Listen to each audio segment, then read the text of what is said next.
Dans la première émission que nous avions faite donc sur le livre de l'abbé Sekada, nous avions évoqué que donc la messe est le renouvellement non sanglant du sacrifice de la croix.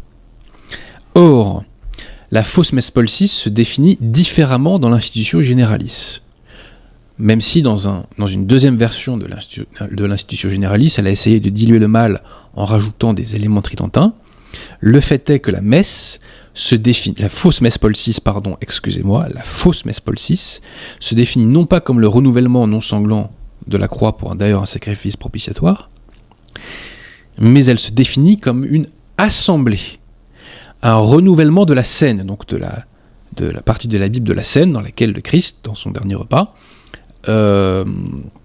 institue la messe. Donc c'est un renouvellement de la scène pour célébrer la mort du Christ. Ce qui est très intéressant, c'est que les entre guillemets messes protestantes se qualifient elles aussi d'assemblée, et que les entre guillemets messes protestantes prétendent elles aussi être des scènes. Donc quand on dit « Ah mais il est faux de dire qu'il y a une protestantisation de la fausse messe Paul VI », bah non, elle se définit comme les messes protestantes. Messes entre guillemets protestantes. Donc excusez-moi, donc la protestantisation commence là d'ores et déjà. Bon. Donc il y a un vice de base dans cette fausse messe Paul VI, mais il y a un vice supplémentaire qui est la question de l'invalidité donc de la fausse messe Paul VI. Alors, comme vous le savez, un sacrement est constitué de trois choses: matière, forme et intention. Or, la forme et la matière dans la fausse messe Paul VI ne répondent pas aux exigences de l'Église dans ces domaines.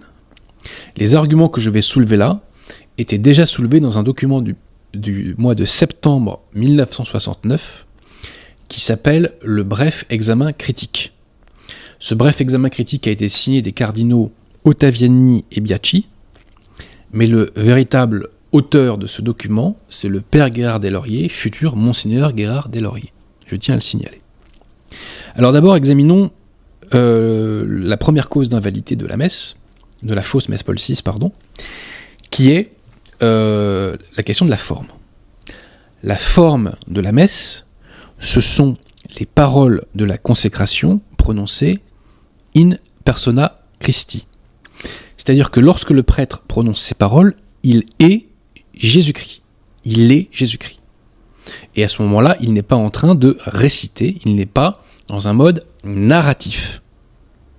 Donc retenez bien ceci, la forme de la messe catholique, ce sont les paroles de la consécration prononcées in persona Christi, et le prêtre à ce moment-là est Jésus-Christ lorsqu'il les prononce. Or, dans la fausse messe Paul VI, en raison d'une modification de la ponctuation des paroles du canon, les paroles de la consécration ne sont pas prononcées in persona Christi, mais elles sont prononcées de façon narrative, exactement comme dans une, entre guillemets, messe protestante.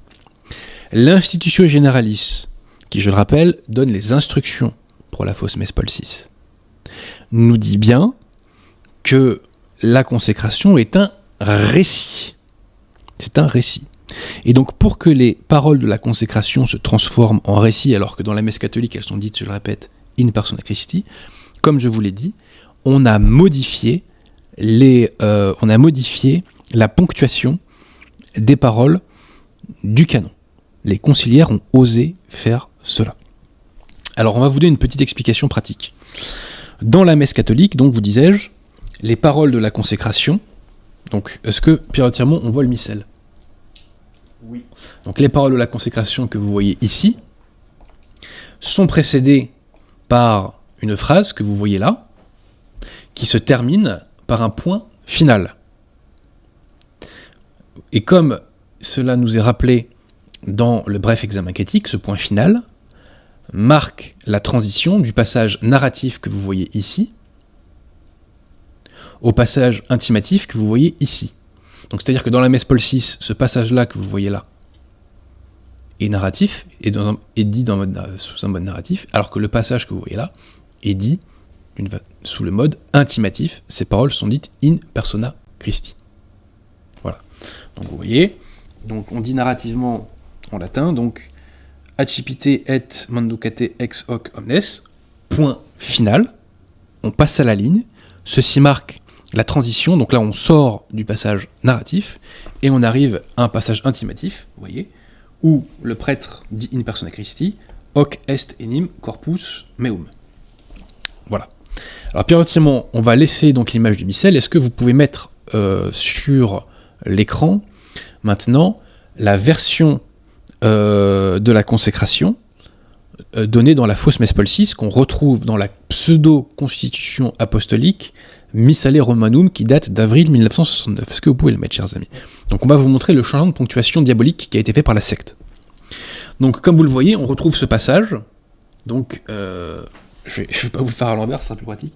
Donc accipite et manducate ex hoc omnes. Donc vous voyez dans le missel, chers amis, après cette phrase, vous voyez, il y a un point. Or, qu'ont fait les modernistes pour plaire aux protestants? Ils ont supprimé ce point et ils l'ont remplacé par 2 points que nous avons stabilotés en jaune. Ce qui fait qu'au lieu d'avoir un passage narratif, puis un mode intimatif pour dire les paroles de la consécration in persona Christi, nous avons donc un mode narratif à ce niveau-là, vous voyez, 2 points à ce niveau-là, et on continue sous le mode narratif. On ne dit pas les paroles in persona Christi, on reste sous le mode narratif, c'est une citation. Donc je répète, dans la messe catholique, ce passage-là est dit, sous un mode narratif, vous voyez, et les paroles qui suivent donc de la consécration sont dites sous un mode intimatif, et c'est ces paroles-là qui sont dites in persona Christi. Dans le cadre de la fausse messe Paul VI, on supprime ce point, on le remplace par 2 points, ce qui fait que le mode narratif perdure au niveau des paroles de la consécration. Et donc ces paroles ne sont pas dites in persona Christi. C'est absolument diabolique. Je crois que c'est les Allemands qui disent que le diable est dans les détails. C'est diabolique. Donc vous voyez comment, par une petite modification, on a créé un pseudo-sacrement qui est invalide. Est-ce que j'ai été précis, est-ce que j'ai été clair? Faut me le dire si je ne l'ai pas été. Hein. Mais oui. Parce que c'est fondamental, ça. Donc la fausse messe Paul VI est invalide, parce que les paroles de la consécration ne sont pas prononcées de façon... in persona Christi, donc le prêtre et Jésus-Christ, mais elles sont prononcées de façon narrative, exactement comme dans le cadre d'une scène protestante. Ça tombe bien, la fausse messe Paul VI se définit elle-même comme une scène. Nous arrivons maintenant, chers amis, à la deuxième cause de l'invalidité de la fausse messe Paul VI, qui concerne donc la matière de la messe. La matière de la messe catholique, vous le savez, c'est le pain et le vin. Mais ajoutons, c'est le pain et le vin mis en état d'oblation. C'est-à-dire que le pain et le vin sont offerts à Dieu le Père en vue du sacrifice propitiatoire. C'est-à-dire que le Christ, je le répète, devient victime pour payer nos péchés. Et ça, les protestants ne veulent pas entendre parler, ils combattent cette doctrine, et les modernistes également ne veulent pas en entendre parler et combattent cette doctrine. Donc dans la messe catholique, chers amis, la matière, donc le pain et le vin, sont mis en état d'oblation dans un passage qu'on appelle l'offertoire.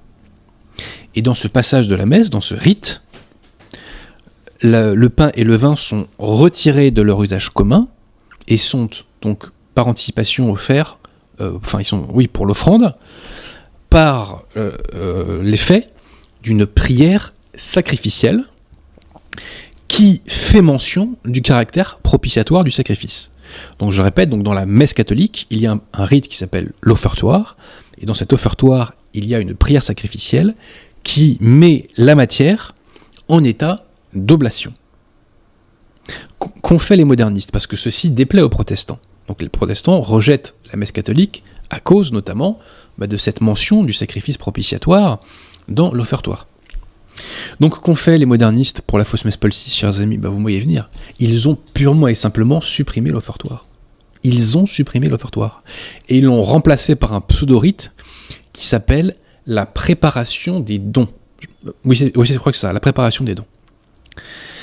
Et dans cette préparation des dons, vous me voyez venir, il n'y a pas de prière sacrificielle faisant mention du sacrifice propitiatoire. On a remplacé cette prière par une pseudo-prière de bénédiction, qui est un mélange entre une prière juive et des éléments de théologie moderniste inspirés par Teilhard de Chardin, selon lesquels la matière de la messe, donc le pain et le vin, serait, citation, le fruit du travail des hommes.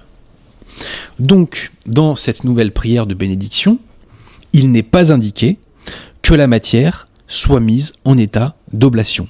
Il n'est pas indiqué donc qu'elle soit offerte en vue d'un sacrifice propitiatoire.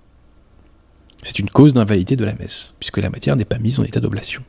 Donc je répète, dans la messe catholique, nous avons un rite qui s'appelle l'offertoire, dans lequel, par une prière sacrificielle, la matière est mise en état d'oblation, donc en vue d'un sacrifice propitiatoire. Dans la fausse messe Paul VI, l'offertoire est aboli, il est supprimé, il est remplacé par un pseudo-rite qui s'appelle la préparation des dons, dans lequel il n'y a pas de prière sacrificielle, et on a remplacé ça par une pseudo-prière de bénédiction, qui est un mélange entre une prière juive et des éléments de théologie moderniste. Donc je le répète, c'est une deuxième cause d'invalidité de la messe. Et il y a une personne, non sédévacantiste, qui me semble-t-il l'a compris et remarqué. C'est, entre guillemets, Monseigneur Athanasius Schneider. Celui-ci a été interrogé sur la chaîne YouTube de l'Homme Nouveau, je crois, par une émission qui s'appelle Le Club des Hommes en Noir. Et on lui demande quelles sont les réformes à faire pour la fausse messe Paul VI.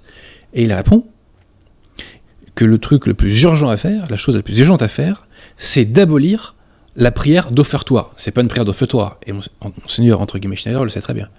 Mais il vise cette pseudo-prière de bénédiction, qui est donc, je répète, un mélange entre une vieille prière juive et des éléments modernistes. Il dit qu'il faut l'abolir immédiatement. Pourquoi faut-il l'abolir? Quel est le problème, Monseigneur Schneider? Monseigneur, quel est le problème? On comprend à demi-mot qu'il nous dit que la fausse messe est invalide, tout simplement.